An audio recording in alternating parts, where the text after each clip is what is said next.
Welcome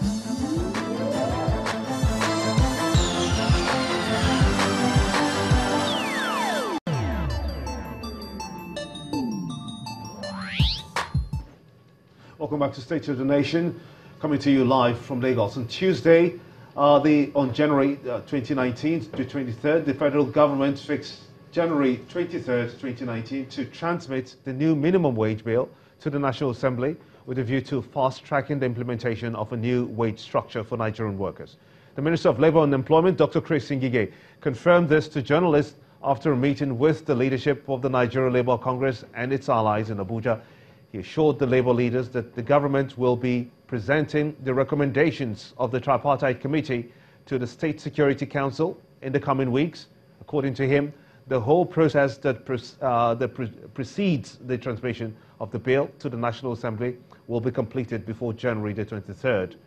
On his part, the President of the NLC, Ayuba Waba, stressed the importance of keeping to the timelines to avoid further disagreements between Labour and the government. Let's analyze this further. Benga Komolafe is a member of the United Labour Congress, the ULC. He joins me here in the studios. I want to thank you so much indeed for coming on State of the Nation at this time. Now, all seems set to ultimately transmit the minimum wage bill to the National Assembly. That should place some good degree of relief for you as Labour, shouldn't it? Yeah, hopefully, yes. We want to trust that Mr. President will keep to his words and actually transmit the bill for the new minimum wage to the National Assembly, and that the National Assembly will also expedite action for a speedy passage of that bill so that we can get over all of this. Okay, now this is what we're faced with. It's a high-power technical advisory committee has been set up by Mr. President. We just saw that a couple of days back to look into the issues of wage in the country. What do you make of that advisory committee now that we're expecting that we have a smooth sale of the bill being presented to the National Assembly, but we have something in between, which is the advisory committee? What do you make of it? Well, the explanation has been that they need a committee to actually advise government on how to implement the adjustments that necessarily comes after each time we have this kind of upward review of the national minimum wage. You know, usually that's supposed to be the base. What minimum wage is the base. That's the least. Then as you cascade upwards, what workers earn also gets adjusted accordingly. I guess this is an attempt to work out an arrangement. Does that you say it's an attempt to work on an arrangement? Does that work? Are you fully satisfied with the actions of the president? We can't be fully satisfied because ordinarily we think that once the minimum wage,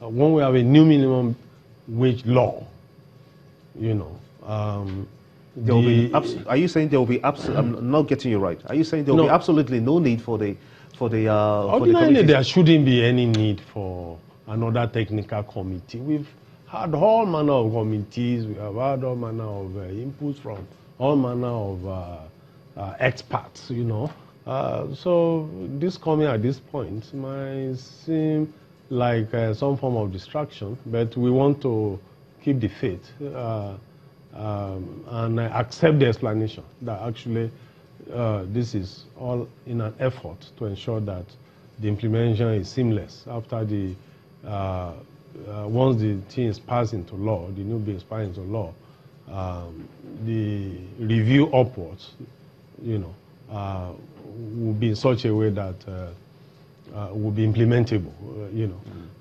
Actually, they should be in a better position to explain all of this. Have you heard the comments that in carrying out its function, the high-powered technical advisory committee for Mr. President, have you heard the comments that have filtered through that they should also look at the wages of some of our lawmakers to try to see that they are able to tackle that, having had so many complaints from civil society coming, that perhaps those category of workers should also have their wages reviewed.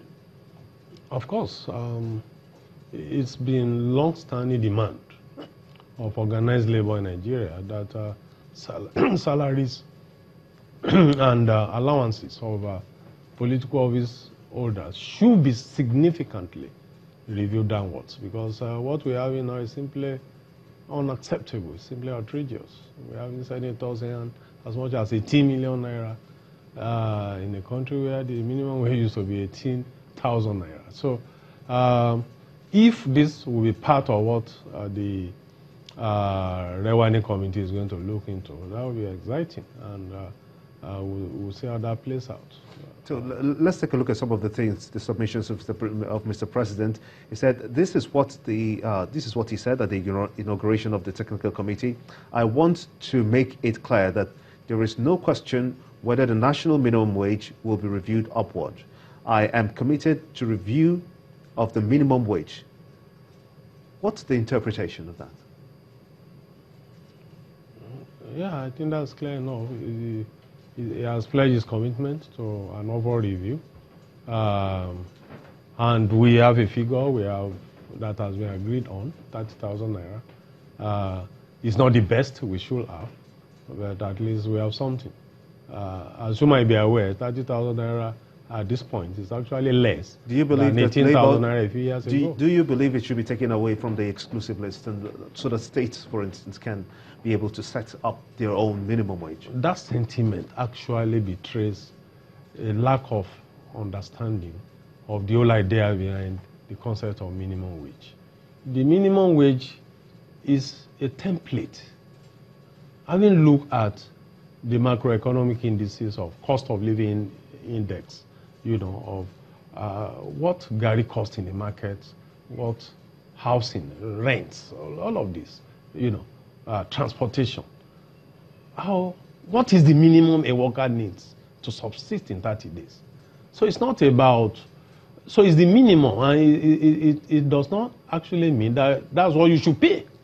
There are employers that are able and actually pay above that, both in the private and public sectors. I'm sure you are aware that a few state governments have actually committed to paying even more than 30,000.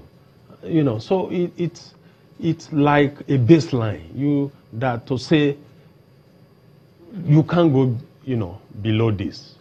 Anything below this is simply unacceptable. Mind you, while we are still arguing about 30,000 naira here, South Africa just increased its minimum wage to 124,000. So it's and when in naira terms, yes, to 124,000 naira in naira terms. And the other time I was there, I did a comparative analysis of what is the minimum wage in a number of African countries. Nigeria, do you think that this country, do you think our country has the capacity to pay more than 30,000 naira from the federal government? Obviously, we have more than sufficient capacity. So what are you relying on? What are you relying on to give you that commitment, or that conviction rather, that the federal government can actually pay more than 30,000 naira minimum wage? Yeah, the leadership, the political leadership. If senators say what they hand, if House of Reps members say what they hand, if governors still spend that much on security votes, apart from their salaries, and other perks of office, if political appointees still earn the kind of humongous amounts of money, and we know how much go into all of that, and of course a drastic reduction. We have, I'm one of those who have canvassed for minimum of 50% across board reduction in political orders, salary allowance, and emoluments. That will be more than enough to fund minimum wage for the rest of us. That'll be a good place to let it rest. I must thank you, Gbenga Komolafe. You are indeed a member of the United Labour Congress. Thank you for talking to us on State of the Nation. And thanks to you as well for being a part of the show. I am Gimbo Omar, and this is State of the Nation. Bye for now.